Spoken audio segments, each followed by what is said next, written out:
Hi friends, मैं हूं वहीदा और welcome to my channel Waheeda बिलीमोरिया।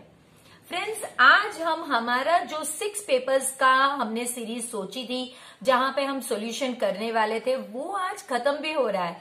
Can you imagine 2 week में अगर हम 6 पेपर्स आसानी से समझते समझते कर सकते हैं तो मैथ्स कितना इजी और इंटरेस्टिंग होगा। तो यही हमारी जो जीत है कि अब हमें अगर मैथ्स आपको थोड़ा भी इंटरेस्टिंग लगा हो पिछले वीडियो को स्टार्ट करने से पहले से, तो वो मेरे लिए बहुत बड़ी कामयाबी होगी। तो प्लीज फ्रेंड्स, इसी तरह अपना इंटरेस्ट बनाए रखिए इस सेक्शन में भी जहां पे हम 4 मार्क्स के सम्स देखने वाले हैं।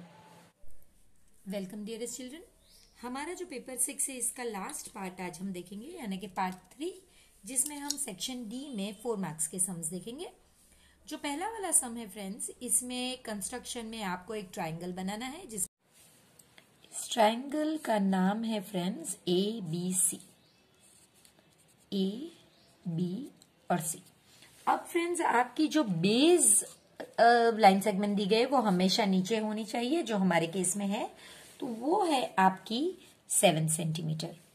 इसके अलावा आपके पास एंगल B 45 डिग्री है और एंगल A जो है ये 105 डिग्री।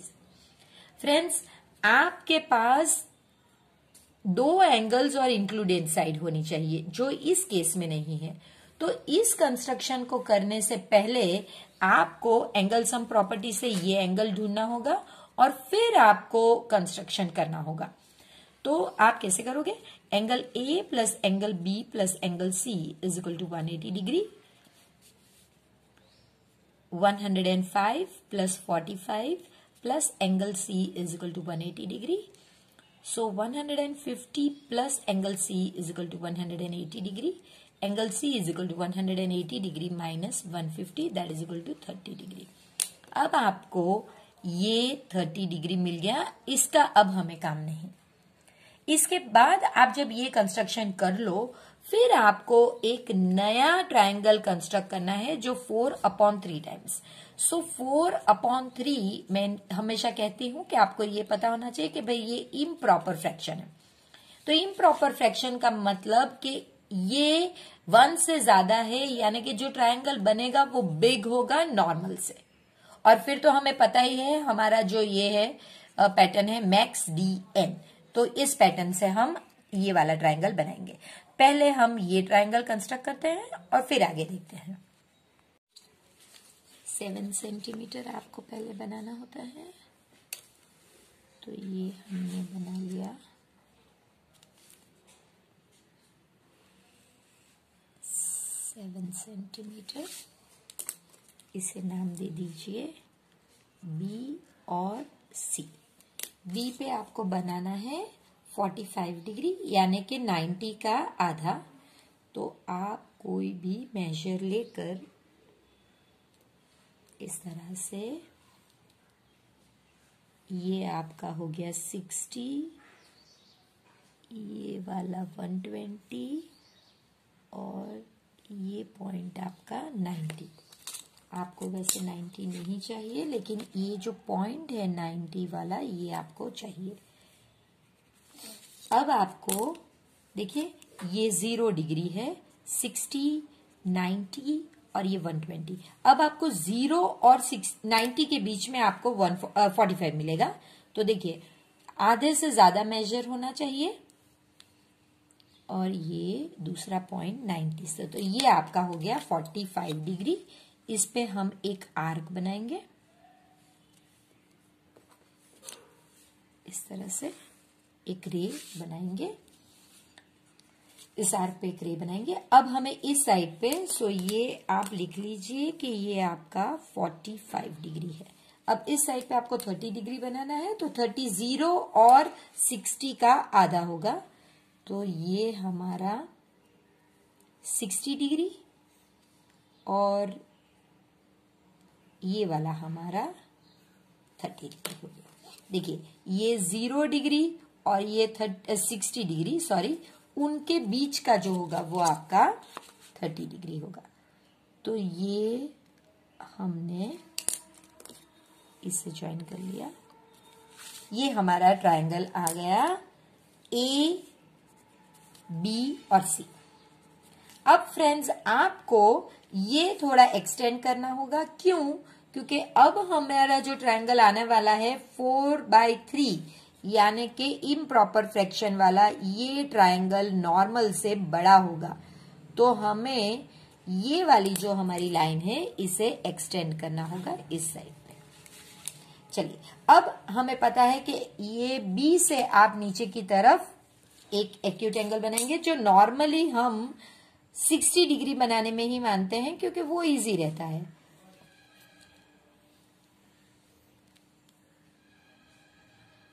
वैसे ये जरूरी नहीं, लेकिन ये इजी रहता है, इसलिए ये 60 डिग्री का एंगल हमने बना लिया।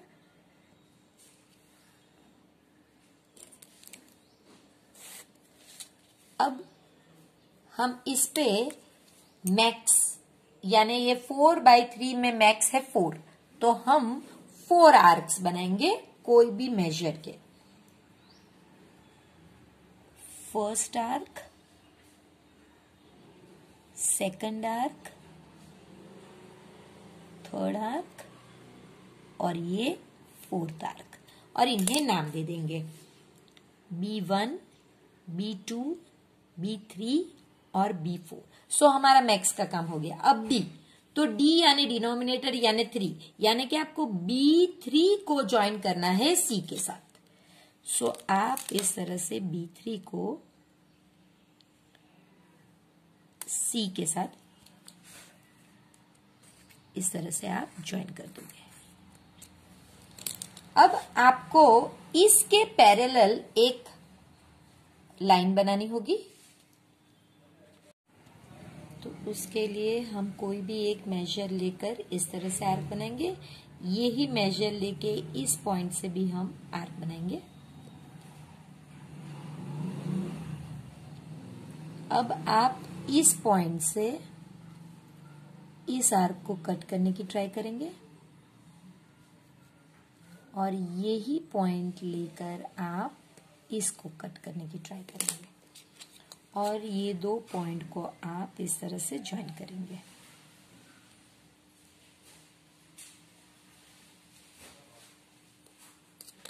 मैं एक अलग पेन यूज कर रही हूँ ताकि वो इजीली विजिबल हो। तो ये हो गया हमारा। अभी हम इसे, अगर ये सी है तो हमारा ये पॉइंट होगा सी डैश। अब हमें इसके, ये जो सी ए है इसके पैरेलल सी ए डैश बनाना है। वही मेथड जो हमने यहाँ की है, एक आर्क, इस पॉइंट से भी वही आर्क। अब आप इस पॉइंट से इस आर्क को कट करने की ट्राई करेंगे और यही पॉइंट से आप इस तरह से कट करेंगे। अब हमारे पास सी डैश और ये पॉइंट है, तो हम रेड कलर की पेन से इसे ड्रॉ करेंगे।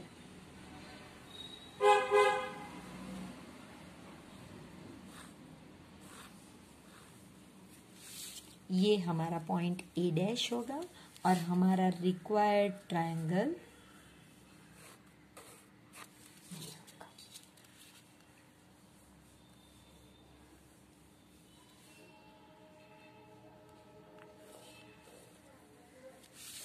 ये हमारा ए डैश बी सी डैश हमारा रिक्वायर्ड ट्रायंगल होगा। अब फ्रेंड्स, मैं आपके लिए इसके स्टेप्स ऑफ कंस्ट्रक्शन लिख देती हूँ, जो आप फिर अपनी बुक में लिख सकते हैं।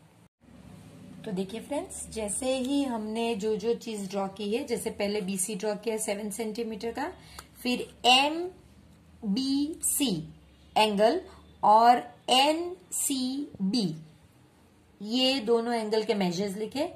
फिर हमने बताया कि BM और CN हमें पॉइंट A में इंटरसेक्ट करते वो लिखा। फिर हमने BX के बारे में बताया कि ये 60 डिग्री पे है। फिर हमने बताया कि B1, B2, B3, B4 same measures के हैं। फिर आपको B3 को C से ज्वाइन करना है।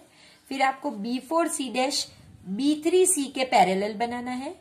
फिर आपको A dash C dash AC के पैरेलल बनाना है। और फिर लास्ट में हमने लिखा कि A dash B C dash जो है हमारा रिक्वायर्ड ट्रायंगल है। 35 के और में फ्रेंड्स आपसे कहा गया है कि draw circle with the help of a bangle. तो आपके पास इस तरह का कैप हो तो भी चलेगा, बैंगल होना ही जरूरी नहीं है। तो take a point outside the circle, यानी कोई भी पॉइंट सर्कल के बाहर होना चाहिए, वहां से आपको एक टेंजेंट की पेयर कंस्ट्रक्ट करनी है। तो फ्रेंड्स हम इस कैप की मदद से कंस्ट्रक्ट करेंगे। तो सिंपल ही है, चलिए देखते हैं कैसे किया जाता है।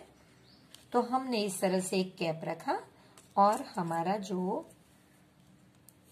सर्कल है वो बनाया।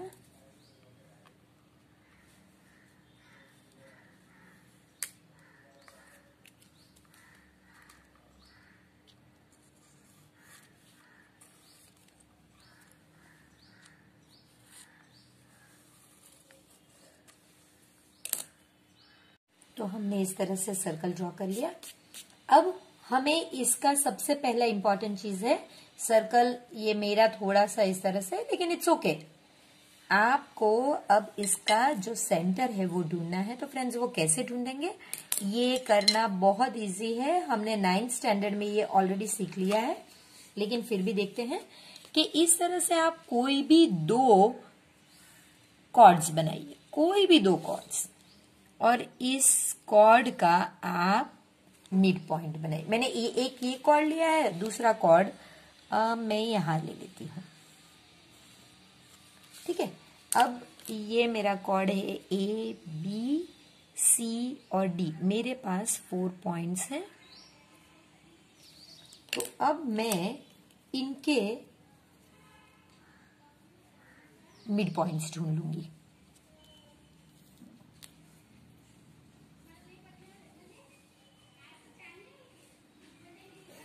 इस साइड पे भी मैं ड्रॉ करूंगी और सेम चीज इस साइड पे भी करूंगी। ये मेरा पहला मिड पॉइंट हुआ।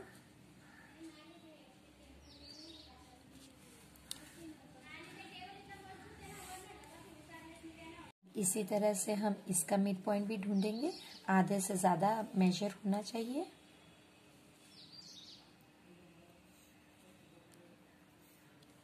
और ये आपका दूसरा 2 पॉइंट के बीच से निकलता हुआ ये।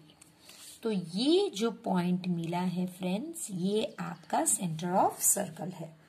इसे हम नाम दे देंगे O। ये वाला पॉइंट हमारा O है। अगर आप चेक करना चाहें फ्रेंड्स तो इस तरह से फिर आप इस पॉइंट पे रख के आप चेक कर सकते हैं, देखिए। तो ये हमारा सेंटर है।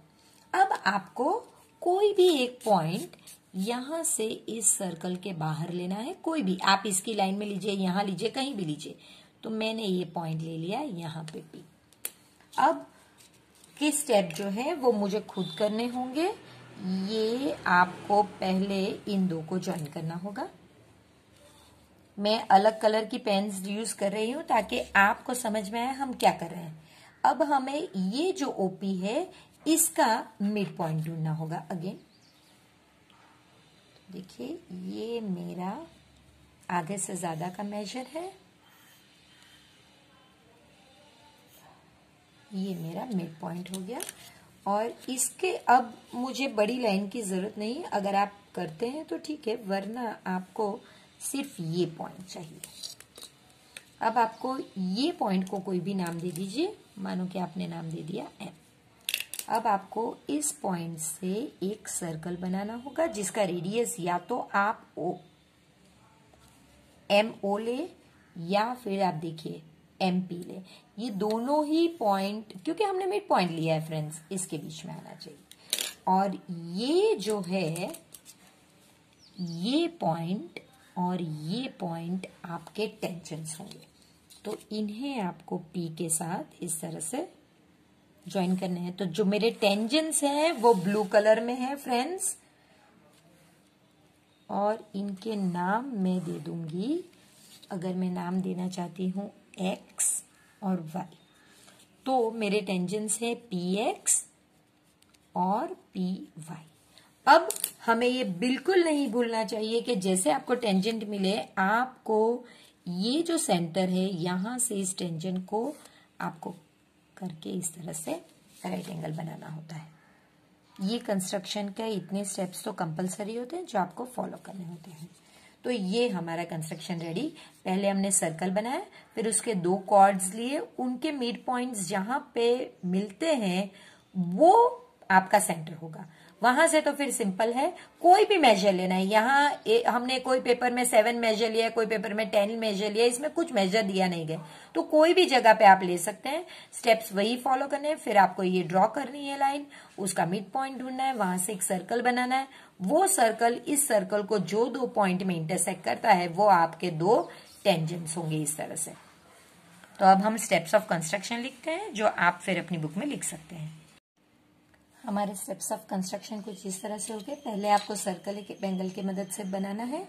भले आपने नहीं बनाया तो कोई बात नहीं, आपने भले बॉटल के कैप से बनाया हो, लेकिन आप एंगल ही लिखेंगे क्योंकि वही क्वेश्चन में पूछा गया है। फिर आपको उसमें 2 कॉर्ड बनाने हैं, उनके मिड पॉइंट्स को आपको ढूंढना है और वहां से एक लाइन एक्सटेंड करनी है। वो 2 लाइन्स पॉइंट ओ में मिलेंगे जो सेंटर होगी सर्कल का। फिर आपको पॉइंट पी सर्कल के बाहर प्लॉट करना है, फिर ओ और पी को ज्वाइन करना है और उसका मिड पॉइंट ढूंढना है जिसे एम रहेंगे। फिर आपको एम को सेंटर में लेके सर्कल को ड्रॉ करना है जिसका रेडियस ओ एम होना चाहिए। यहाँ पे आप एम पी भी लिख सकते हैं। फिर उसे पुरानी वाली सर्कल जिसका रेडियस ओ, जिसका सेंटर ओ और रेडियस ओ एल है, उसके साथ इंटरसेक्ट करे पॉइंट एक्स और वाई में, और आपका पी एक्स और पी वाई टेंजेंट्स हुए। The incomes of 2 person A and B are in the ratio 8:7। यानी कि अगर आपको रेशियो 8:7 है तो ये A की इनकम है और ये B की, ये इनकम के रेशियो है। इसी तरह उनके एक्सपेंडिचर के रेशियो है 19:16, यानी कि ये A का एक्सपेंडिचर है और ये B का। तो पहले हम लेट इनकम जो है इसे एक्स कहते हैं, income be X and expenditure be Y. तो अब हम सिर्फ एक बात समझने की कोशिश करेंगे कि भाई सेविंग्स, अगर ये सेविंग्स के बारे में दिया गया है तो हमें ये पता होना चाहिए कि भाई इनकम माइनस एक्सपेंस ही हमेशा आपका सेविंग होता है। तो हमें अगर इंडिविजुअल इनकम का बनाना हो, यानी कि एक इंसान का, पर्सन ए, तो उसमें उसकी इनकम 8x होगी और उसके एक्सपेंस क्योंकि हमने y लिए हैं तो वो 19y होंगे। तो देखिए ये पर्सन ए का है, इसकी इनकम आप देख सकते हैं 8 है और x, क्योंकि इनकम के लिए हमने x लिया है, माइनस उसका एक्सपेंडिचर 19 है और वो y है। सो 19y, और आपसे कह दिया गया है कि सेविंग्स दोनों का, सी ये जो 2550 पर मंथ एक ही बार दिया गया है, ये एक्चुअली में ए का और बी का दोनों का सेम सेविंग है। तो यहां पे 2550 दोनों में सेम आएगा, ये फर्स्ट वन। अब हम पर्सन बी का बनाएंगे, तो इसकी इनकम फ्रेंड्स हम लेंगे 7x और इसके expenditure 16y is equal to 2550, ये सेकंड। अब आपको एलिमिनेशन या जो भी मेथड आपको ठीक लगती है उससे आप इसे सॉल्व कर सकते हैं। तो मैं अगर इसे एलिमिनेट करना चाहूंगी तो मुझे ये 7 से मल्टीप्लाई करना होगा। अलग पेन ले लेते हैं, ये 7 से और ये 8 से, और कोई भी एक को नेगेटिव बना देंगे। तो हम अगर इसे नेगेटिव बनाते हैं तो चलिए देखते हैं। हमारा इक्वेशन होगा 56 minus 56x minus into minus plus 133y is equal to minus 17850। ये 8 से मल्टीप्लाई होने पर 56x minus 128y is equal to 20400 होगा। ये कैंसिल हो गया और 133 माइनस 128 आपका सिर्फ 5y इज इक्वल टू, यहां पे भी एडिशन आपका सब्ट्रैक्शन पॉजिटिव ही आएगा। सो 2550, ये तो वैसे ही पता चल जाना चाहिए क्योंकि ये 8 जा मल्टीप्लाइड था और ये 7 जा, तो 25551 जा ही बचता है, तो वो आपका होगा। So y is equal to 2550 upon 5, so 5 5 जा 1 जा 0 जा, तो y आपका 510 मिल गया। अब ये जो 510 है इसे हम आप कोई भी इक्वेशन 1 या 2 कोई में भी इंसर्ट करके दूसरी वैल्यू ला सकते हैं। तो हम 2 में इसमें डालेंगे क्योंकि ये इजी इक्वेशन लग रहा है। So substituting value of y in 2, 7x minus 16 510 is equal to 2550. So that is equal to 7x minus 51 into 16 6 and 30 और ये आपका 1 और 5, so 618, so 8160 is equal to 2550. अब हम इसे शिफ्ट कर देंगे। 7x is equal to 2550 plus 8160, 255 1 1 7 and 10. So 7x is equal to 10710 और x is equal to 10710 upon 7, 7 1 जा 5 जा 3 जा 0 जा, सो x की वैल्यू 1530 आपको मिल गई। अब फ्रेंड्स आपको इनकी इनकम देखिए 8x और ये इसके साथ इसका जो एक्सपेंडिचर है 19y ऐसे ही ढूंढनी है और पर्सन बी के लिए भी यही ढूंढनी है, यानी कि 7x और 16y। तो अब वो हमारे सम का लास्ट पार्ट होगा जहां पे हम इस तरह से income of A is equal to 8x, that is equal to 8 into 1530, so that is equal to rupees 12240। आपको सिर्फ इनकम ढूंढने कहा है, इसलिए हम सिर्फ अभी x वाले को ही सॉल्व करेंगे। अगर आपको एक्सपेंडिचर भी कहा गया होता तो फिर आप y वाले को भी सॉल्व करते। इसी तरह income of B is equal to 7x, that is equal to 7 1530, that is equal to 10710 rupees. ये आपके answers. Two poles of equal heights are standing opposite each other, यानी कि अगर इस तरह से एक बेस है तो वहां पे दो पोल्स हैं सेम हाइट के, वो एक दूसरे के ऑपोजिट इस तरह से खड़े हुए हैं, दोनों की हाइट सेम है। तो हम यहाँ पे इस तरह के मार्किंग लगा देते हैं। Which are on the either side of the road, यानी कि ये रोड है जो 80 मीटर्स वाइड है, 80 मीटर्स वाइड है। अब एक आपको पॉइंट लेना है बिटवीन देम, जरूरी नहीं वो मिडल में हो, वो कहीं भी हो सकता है। सपोज वो यहां है और आपने इसे नाम दे दिया एम। अब यहां से एंगल ऑफ एलिवेशन दोनों पोल्स के अलग अलग है, यानी कि ये जो है यहां टॉप तक ये एलिवेशन अगर आपका 60 डिग्री है तो ये बाजू का एलिवेशन आपका 30 डिग्री है। इस तरह से ये आपका 30 डिग्री है और ये 60 डिग्री है। आपको इन पोल्स का हाइट और इनके बीच and the distance from the point, यहां से यहां तक का डिस्टेंस और यहां से यहां तक का डिस्टेंस आपको बताना है। तो फ्रेंड्स इसमें पहली चीज हम जो करेंगे वो ये है कि सपोज आप देख सकते हैं कि भाई अगर ये पूरा 80 है तो अगर मैं ये डिस्टेंस को यहां से यहां तक के डिस्टेंस को अगर मैं x कहती हूं तो फिर यहां से यहां तक का डिस्टेंस मेरा 80 माइनस x हो सकता है। अब इसे नाम भी दे देते हैं। सपोज ये A, B और C, D है और ये हमारा M है। तो आप देख सकते हैं कि ये डिस्टेंस जो है ये 80 माइनस x और ये x। अब आपको इतना ही करना है फ्रेंड्स कि जो हाइट है इसे आप अगर h कह देते हैं, दोनों ही केस में h कह देते हैं, तो आपको दो ट्रायंगल्स जो बनते हैं, एक ये वाला और एक ये वाला, इन्हें दो सेपरेटली ड्रॉ करना है। और फिर हम जानते हैं हमेशा हम tan का ही यूज करते हैं तो वो यूज करेंगे। तो पहले वही शुरू करते हैं कि भाई अगर ये एक ट्रायंगल है जिसमें ये 30 है, ये M, A और B है और इस साइड पे हमारे पास अगर ये ट्राइंगल है, ये 60 है, MCD, कंपलसरी आपको ये राइट एंगल बताने होंगे, तभी आप ये लेसन अप्लाई कर सकते हैं इस पे। तो अब आप देखिए कि आपके पास ये x है और यहाँ पे 80 माइनस x है, ये h है दोनों ही केस में। अब आप कह सकते हैं कि भाई tan 30 is equal to opposite upon adjacent, आपको पता है, तो ऑपोजिट हमारा AB है और एडजेसेंट हमारा AM है।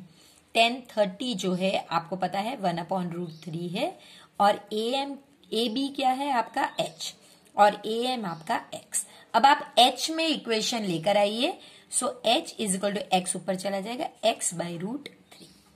हम दोनों ही इक्वेशन H में लाएंगे और फिर उन्हें इक्वेट कर देंगे। तो यही चीज हमें करनी है यहां भी। tan 60 is equal to opposite upon adjacent. अब हमारा ऑपोजिट CD है और एडजेसेंट हमारा MC है। तो हमें पता है कि ये आपका √3 है, CD हमारा H है और MC 80 माइनस X। अब आप इसे यहां ले जाइए, सो √3 80 माइनस X, ये आपका। देखिए अब दोनों ही चीज H में है तो आप इन्हें सिर्फ इक्वेट कर सकते हैं, तो वो आप लिख सकते हैं therefore X by √3 is equal to √3 80 minus X। आप यहाँ पे लेके जाएंगे ऊपर, तो ये अगर यहाँ पे गया तो आपका हो जाएगा X is equal to 380 minus X, therefore X is equal to 240 minus 3x। अब इसे यहां पे लेकर आइए, तो 4x is equal to 240, x is equal to 60। ये आपको x की वैल्यू मिल गई। लेकिन आपको सिर्फ x की वैल्यू नहीं चाहिए, यानी कि आपको ये वैल्यू मिल गई कि भाई ये 60 है, तो आपको पता चल जाएगा कि अगर ये 60 है तो ये 20 है, ये तो मिल गया, लेकिन आपको साथ में h की वैल्यू भी ढूंढनी है। तो वही हम दो और चीज ढूंढने वाले हैं, तो वो सिंपल यही करना होगा आपको कि भाई AM is equal to x that is equal to 60 और दूसरा MC is equal to 80 minus x that is equal to 80 minus 60 that is equal to 20 metre. और फिर आपको हाइट ढूंढनी है, आप कोई भी ये ले ले या ये ले ले, कोई भी एक ले ले। तो h is equal to x by √3 that is equal to 60 by √3। 60 का मतलब है 3 इंटू 20 अपॉन √3, ये एक, तो वो 20√3 मीटर। तो आपके पास अब तीनों चीज आ गई हैं, बस इन्हें स्टेटमेंट के तौर पे आपको लिखना है। वो आप अब मैं एक अलग कलर के पेन से, ये है आपका, यहीं पे लिख देंगे distance of pole 1 from M। ये दूसरा है ये distance of pole 2 from M, और ये आपका height of pole 1 and pole 2। Water in a canal 6 meter wide and 1.5 meter deep is flowing with a speed, यानी कि अगर ये इस तरह से एक कनाल है जो वाइड है आपकी 6 मीटर और जो डीप है आपकी, हम इसी तरह से डीप गिनेंगे, डीप जो है आपकी 1.5 मीटर है, इसमें पानी जो फ्लो कर रहा है वो 10 किलोमीटर पर आवर। तो ये हमारा हम लेंथ के तौर पे लेंगे और ये जो है ये हम टाइम के तौर पे, दोनों का ही यूज हम बाद में करने वाले हैं। अब आपको ये पानी ले जाके इरिगेट करना है, सिर्फ 30 मिनट्स में कितना इरिगेशन के लिए पानी मिलता है वो आपको ढूंढना है। और दूसरा, अगर वो कोई स्टैंडिंग जगह पे है, इस तरह का आपके पास कोई एरिया है, सपोज एरिया नहीं, इस तरह का एक जगह है कि जहां पे ये स्टैंडिंग, यानी कि इतना डिस्टेंस 8 ये है, तो आपको ये एरिया ढूंढना है। तो फ्रेंड्स देखिए, ये एरिया आप कैसे ढूंढोगे, ये एक बहुत ही मैथ्स की सिंपल टेक्निक है जहां पे हम ये ढूंढ सकेंगे। देखिए, आपको ये वॉल्यूम मिलेगा, ये वॉल्यूम इक्वल टू ये वॉल्यूम होगा। लेकिन एक ट्रिक जो हम यूज करने वाले हैं वो ये, वॉल्यूम की फॉर्मूला होती है length into breadth into height, लेकिन लेंथ इंटू ब्रेथ एरिया की भी फॉर्मूला होती है। तो वॉल्यूम का मतलब एरिया इंटू हाइट भी होता है। जहां पे आपको हाइट दे दी गई है, वॉल्यूम आपको यहां से ही मिल जाएगा, तो एरिया आप आराम से ढूंढ लोगे। ये सिर्फ छोटे बच्चे 6-7 स्टैंडर्ड का सम है, लेकिन समझने में अगर आपका एक बार कंसेप्ट क्लियर हो गया तो इतना ही करना है आपको। तो पहले हम इसका वॉल्यूम ढूंढेंगे। सो वॉल्यूम ऑफ कैनाल, जिसे अभी सिंप्लिसिटी सेक के लिए हम क्यूबॉइड ही लेते हैं। आपको भले ही दिख रही हो इस तरह का शेप, लेकिन इसे आप क्यूबॉइड ही लीजिए, तो सिंप्लिसिटी के लिए ये ही पैटर्न राइट है। तो इसकी फॉर्मूला है length into breadth into height. Length आपकी जो है ये 10 किलोमीटर है, और 10 किलोमीटर लिखना बहुत जरूरी है फ्रेंड्स। और ये ब्रेथ आपकी है 6 मीटर और ये 1.5 मीटर। अब आप 10 किलोमीटर और बाकी के सब मीटर हैं, तो आप इसे कन्वर्ट कर दीजिए 6 इंटू 15/10, तो ये हो गया आपका 90 और ये 30 इतना मीटर क्यूब।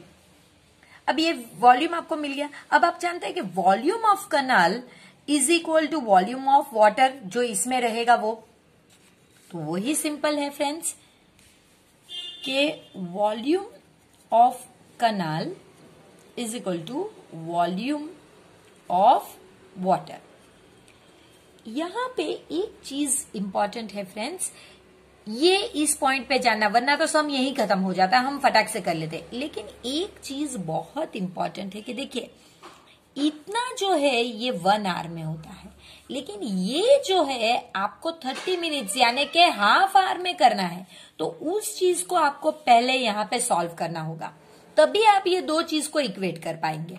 क्योंकि दोनों के टाइम अगर अलग हो गए तो इक्वेट कैसे करोगे? तो आपको ये करना होगा कि 1 hour is equal to 90,000 metre cube, so half hour is equal to how much? तो 90,000 इंटू हाफ, तो ये आपका 45,000 मीटर क्यूब है। तो भले ही वॉल्यूम ऑफ कैनाल आपका 90,000 है, हम किससे इक्वेट करेंगे? 45,000 से। क्यों? क्योंकि ये 1 आवर का था, जबकि हमें सिर्फ हाफ एन आवर के लिए करना है। तो ये ही इस सम का कैच है, length into breadth into height.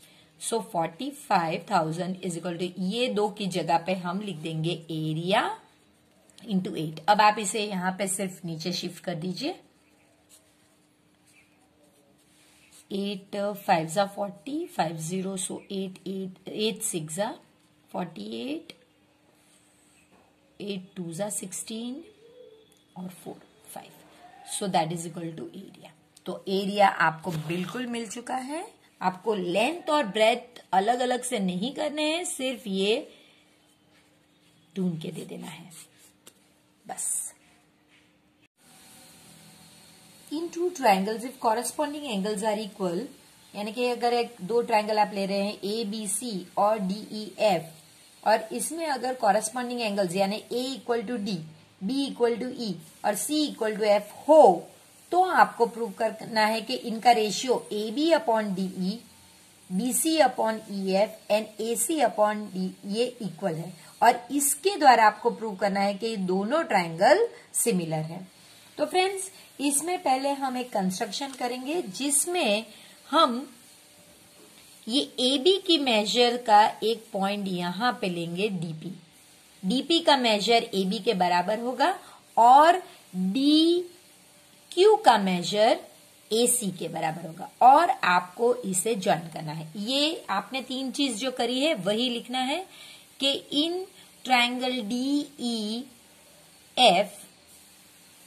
draw triangle DPQ such that DP is equal to AB and DQ is equal to AC, और फिर आपको लिखना है join PQ। AB का मेजर और DP का मेजर, फिर AC का मेजर और DQ का मेजर अगर आपका सेम होता है तो फिर आपको प्रूफ स्टार्ट करना है। तो प्रूफ में फ्रेंड्स आपको एक पैटर्न फॉलो करनी होगी, जिसमें पहले आपको ए बी और डी पी क्यू के बारे में बात करना होगा, क्योंकि अब आपने कंस्ट्रक्ट करके ये दोनों को सेम किया है, तो आपको पहले इनकी बात करनी होगी, फिर आपको इस पे से बताना होगा कि ये दो लाइन पैरेलल है, फिर आपको 6.1 थियरम का यूज करके ये दो ट्राइंगल को कॉन्ग्रुएंट बताने होंगे। तो चलिए, in triangle A B C and triangle D P Q, आप देख सकते हैं कि ये दो में जो हमारे पास है वो लिख लेंगे। डीपी, पहले हम एबीसी की बात करें तो पहले एबी की बात करेंगे। AB is equal to DP, ये आपका कंस्ट्रक्शन से हुआ है। फिर एंगल जो आपका सिमिलर है वो ए और डी, ये तो दिया ही हुआ है, angle A is equal to angle D, ये तो आपको गिवन है। और इसके अलावा AC is equal to DQ, ये भी आपने कंस्ट्रक्शन से किया है। Therefore SAS by SAS criteria, triangle ABC is congruent to triangle DPQ, ये आपने कर दिया। अब अगर आपने ये दोनों को कॉन्ग्रुएंट बता दिया तो आप CPCT से ये एंगल B को P के बराबर बता सकते हैं। Therefore by CPCT angle B is equal to angle P। पर आपने तो पहले स्टार्टिंग में कहा है कि B तो E के बराबर है, तो अब आप वो लिखिए। But angle B is equal to angle E, ये तो आपको गिवन है। Therefore angle P is equal to angle E, यानी अब आपने ये दो एंगल को इक्वल प्रूफ कर दिया। अगर आपने इक्वल प्रूफ किया तो फिर इसका मतलब देखिए, ये दो लाइन है और ये ट्रांसवर्सल है, और अगर ये दो एंगल इक्वल है इसका मतलब ये ऑल्टरनेट एंगल है, और अगर ऑल्टरनेट एंगल है तो फिर ये जो दो लाइन है ये पैरेलल है। तो ये आपको पूरा प्रोसीजर लिखना होगा। कि देखिए आप कैसे लिखोगे कि as PQ and EF have transversal PE या PE या ED, आप जो दो भी पूरा नाम भी लिख सकते हैं, and angle B is equal to angle E, तो ये ऑल्टरनेट एंगल्स हुए। Therefore we can say that PQ is parallel to EF, ये आप लिख सकते हैं। इसके बाद आपको थियरम 6.1 के हिसाब से, अगर वो पैरेलल है, थियरम 6.1 क्या कहता है कि अगर कोई ऐसी लाइन है जो कोई भी एक लाइन के पैरेलल है तो फिर इनके रेशियो जो है वो इक्वल हो सकते हैं। तो अब आप रेशियो के बारे में बात करेंगे, तो therefore DP upon PE is equal to DQ upon QF, ये आप थियरम 6.1 के आधार पे लिख सकते हैं। अब आपको सिंपल करना क्या है, इन्हें इस तरह से उलट के उनमें 1 ऐड करना है। So PE upon DP plus 1 is equal to QF upon DQ plus 1। इससे होगा क्या कि ऊपर आ जाएगा PE plus DP upon DP plus QF plus DQ upon DQ। तो अब आप अगर इसमें देखेंगे फिगर में तो आप देख सकेंगे कि भाई PE प्लस DP आपका DE होता है। DE upon DP is equal to DF upon DQ। अब इसे फिर से उल्टा कर दीजिए। So DP upon DE is equal to DQ upon DF।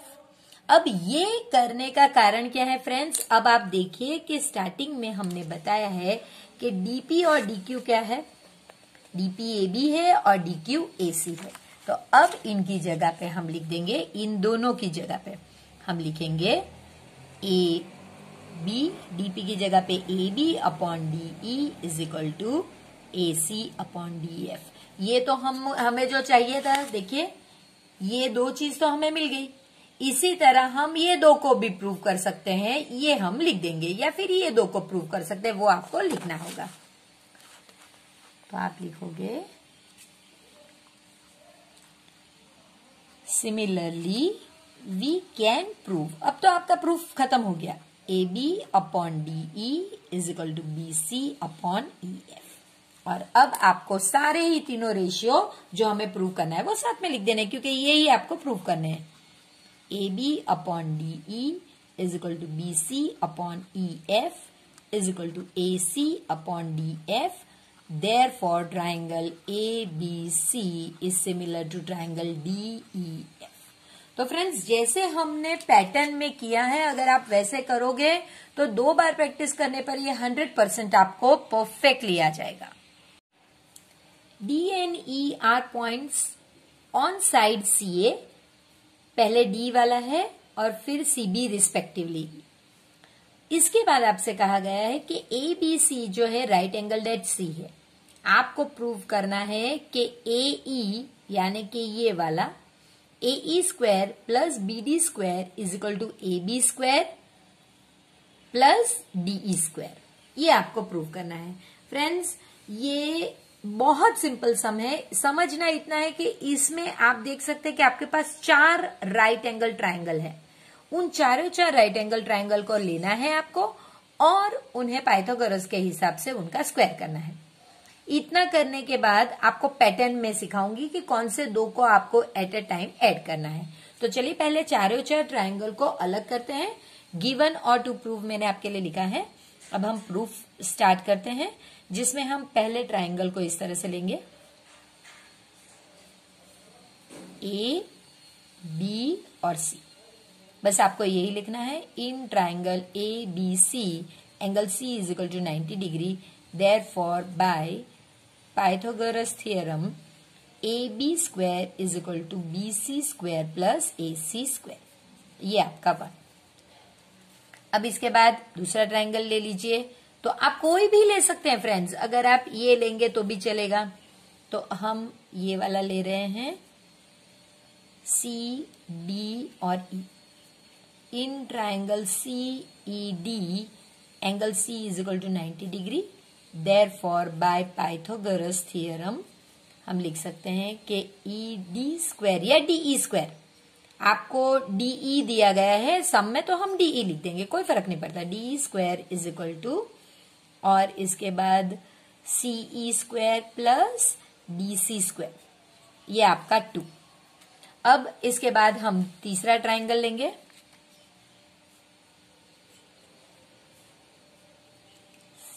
ये हम लेंगे BCD। तो in triangle BCD angle C is equal to 90 degree. Therefore by Pythagoras theorem आप लिख सकते हैं कि BD square is equal to BC square plus DC square. ये आपका 3rd हो गया। लास्ट में जो 4th ट्राइंगल है हमारा वो ले लेते हैं, ECA। तो in triangle ECA angle C is equal to 90 degree. Therefore by Pythagoras theorem AE square is equal to EC square plus AC square. ये आपका 4th है। अब फिर से हम ऊपर जाकर ये पहले देख लेते हैं। देखिए, अब आपको AE और BD को ऐड करना है। तो A, देखिए ये आप देखना है, आपको AE और BD यानी कि रिजल्ट 3rd और 4th को एक साइड पे ऐड करना है, और AB और DE, तो AB और DE स्क्वायर यहाँ पे है, तो इनको यानी आपको add 3 and 4 and add 1 and 2। ये ऑर्डर आप आगे पीछे कर सकते हैं, लेकिन ये इस तरह से पैर करके ही ऐड करना होगा। सो ऐड, अगर मैं पहले 3 and 4 करती हूँ तब भी चलेगा, और अगर 1, 2 करके 3 and 4 को इस साइड पे शिफ्ट करूँ तो भी चलेगा। ऐड 3 and 4, तो 3 and 4 को मैं ऐड करूंगी तो हो जाएगा BD square plus AE square is equal to BC square plus DC square plus EC square plus AC square. ये मेरा पहला हो गया। अब आप ऐड 1 and 2, तो इनको ऐड करेंगे तो AB square plus DE square is equal to BC square plus AC square plus CE square plus DC square. यानी देखिए ये सेम चीज ही आ रही है। अब आपको ये दोनों ऑपोजिट साइड पे चाहिए, यानी कि इस रिजल्ट में से आपको ये रिजल्ट सब्ट्रैक्ट करना होगा।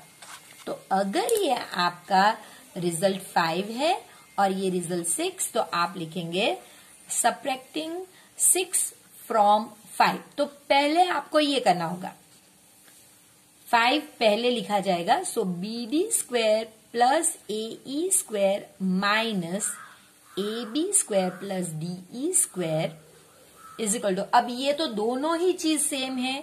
सो BC square plus DC square plus EC square plus AC square minus BC square minus AC square minus CE square minus DC square. तो ये तो सब कुछ कैंसिल हो जाएगा। अब आप ये पूरे ही चीज को इस साइड पे शिफ्ट कर सकते हैं, क्योंकि यहाँ पे आंसर आपका 0 आ गया है। तो अब आप जब पूरे को शिफ्ट करेंगे तो फ्रेंड्स आपका आंसर हो जाएगा BD square plus AE square is equal to AB square plus DE square. यहाँ पे देखिए मैंने ब्रैकेट यूज करी है। अगर आप चाहते हैं और ब्रैकेट खोलते तो दोनों नेगेटिव होते, फिर भी इस साइड पर आते हैं तो दोनों पॉजिटिव होते हैं। अगर आप पूरी ब्रैकेट को शिफ्ट करते हैं तो अंदर के साइन में चेंज नहीं आता, यही साइन चेंज होती है, तब भी वही चीज होती है। तो फ्रेंड्स यही आपको चाहिए था जो आपने प्रूफ कर दिया। तो फिर अब हम मिलेंगे एक नए ही टॉपिक के साथ, जहां पे वो आप पे डिपेंड करता है फ्रेंड्स कि आप मुझे बताएं कि आप क्या देखना चाहते हैं। अगेन मैं रिपीट कर देती हूँ, क्या आप 1 मार्क्स वाले सम सॉल्व करे हुए देखना चाहते हैं जो दूसरे पेपर से हो, या 2 मार्क्स वाले सम्स, या फिर आप सिर्फ इलस्ट्रेशंस देखना चाहते हैं जो पूरी टेक्स्ट बुक के हम लेसन वाइज इलस्ट्रेशंस करेंगे वो देखना चाहते हैं, जिनका मैं आपको बता दूं कि 30% वेटेज जितना तो इनका होता ही है। तो अगर आप इलस्ट्रेशन बार बार प्रैक्टिस करेंगे तो 30% मार्क्स आपके कहीं नहीं गए। तो क्या आप वो देखना चाहते हैं या कुछ और देखना चाहते हैं इसी 10th स्टैंडर्ड की सीरीज में, प्लीज मुझे कमेंट सेक्शन में बताइएगा। तब तक प्लीज वीडियो को लाइक कीजिए, जरूर शेयर कीजिए इसे अपने फ्रेंड्स के साथ, और प्लीज चैनल को सब्सक्राइब भी कीजिए।